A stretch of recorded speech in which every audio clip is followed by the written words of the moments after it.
بسم الله الرحمن الرحيم تبارك الذي بيده الملك وهو على كل شيء قدير الذي خلق الموت والحياة ليبلوكم أيكم أحسن عملا وهو العزيز الغفور الذي خلق 7 سماوات طباقا ما ترى في خلق الرحمن من تفاوت فارجع البصر هل ترى من فطور ثم ارجع البصر كرتين ينقلب إليك البصر خاسئا وهو حسير ولقد زينا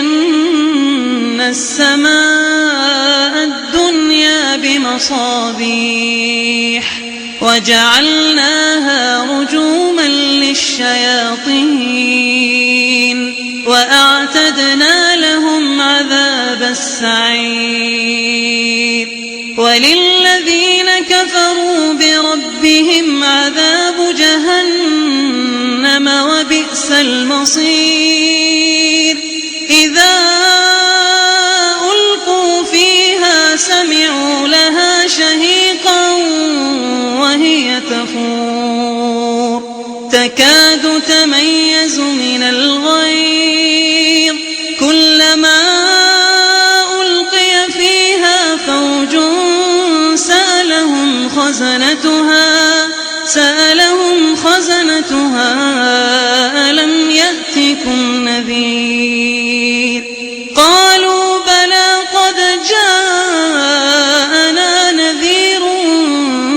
فكذبنا وقلنا ما نزل الله من شيء إن أنتم إلا في ضلال كبير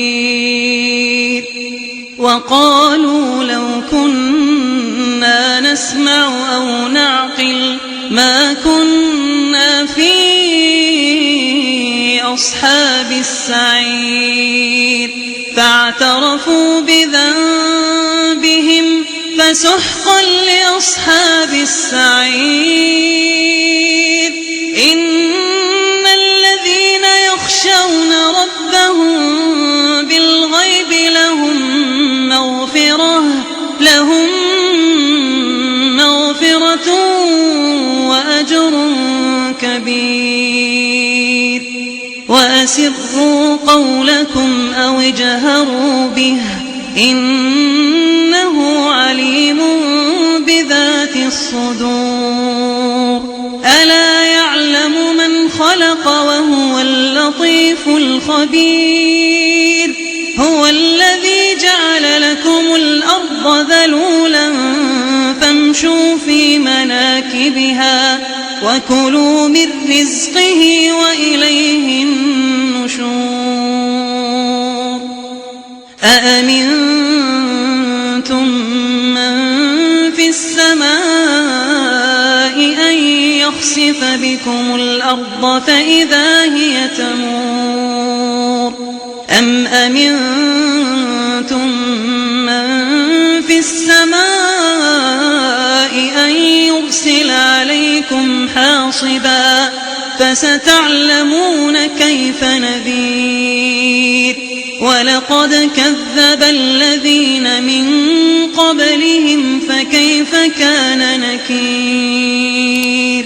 أولم يروا إلى الطير فوقهم صافات ويقبض ما يمسكهن إلا الرحمن إنه بكل شيء بصير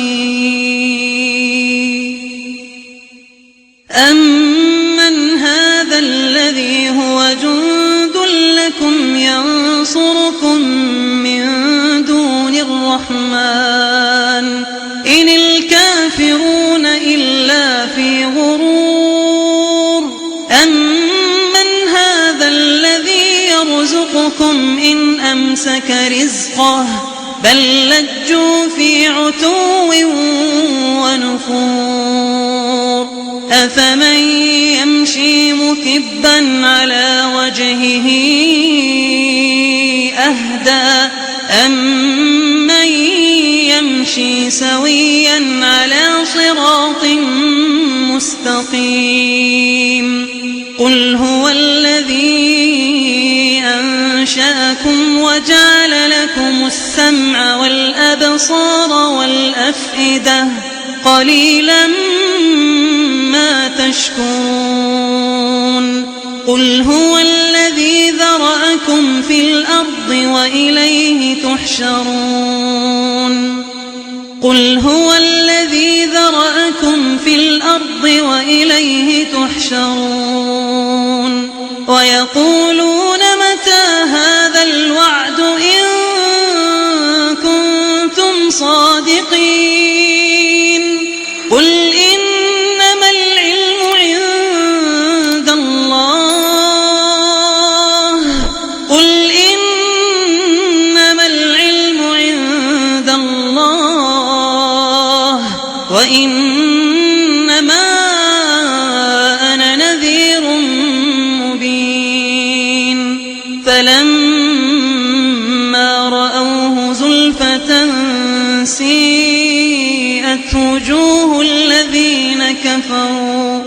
وقيل هذا الذي كنتم به تدعون قل أرأيتم إن أهلكني الله ومن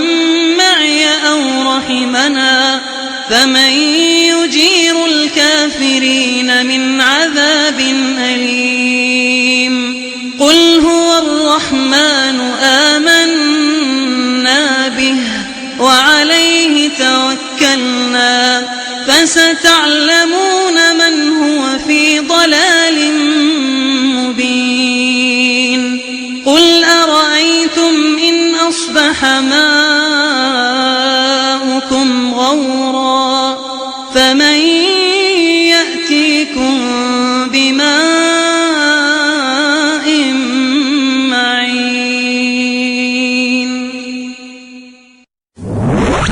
अस्सलाम वालेकुम नाज़रीन, आपको इत्तला देते हैं कि YouTube पर इस्लामिक मवाद बहुत कम है। हम बहुत मेहनत करके आपके लिए इस्लामिक वीडियोस अपलोड करते हैं। आपसे दरख्वास्त है कि हमारे चैनल को सब्सक्राइब कर दें ताकि इस्लामिक वीडियोस आप तक बर वक्त पहुँच सकें और हमारी हौसला अफजाई के लिए वीडियो को लाइक कर दें और सवाब की नीयत से शेयर कर दें। शुक्रिया।